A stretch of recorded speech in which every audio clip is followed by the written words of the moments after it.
Professional થ્રેસરમાં રાયડાનું setting કરવા માટે તમારે પહેલાં તો કટર 10 mmની એટલે કે 47 સળિયાની લગાવવાની છે અહીંયા ઉપર ખોલીને.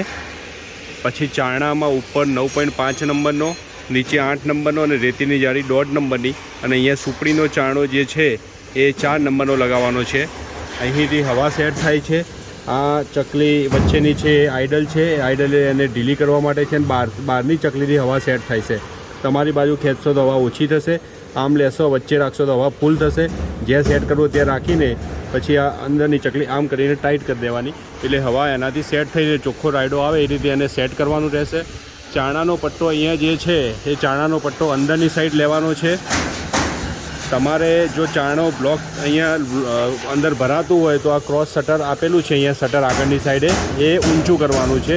ઊંચું કરીને અહીંયા 3 ઇંચ જેવી ગેપ કરશો તો બધી ફળી અહીંયા બહાર આવીને પેલી બાજુ બહાર નીકળી જશે અને વરમમાં લેવાની નથી.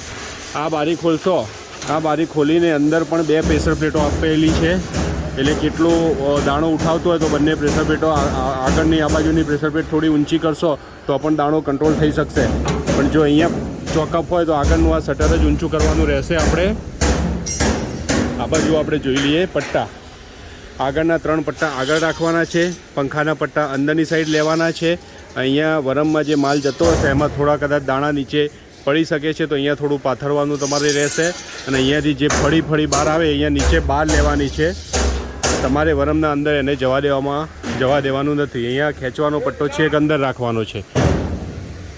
અહીંયા બોનેટમાંથી આ જો આ પહેલાં પંખામાં દાણો આવતો હોય તો આ બોનેટ થોડું ઊંચું કરવાનું છે.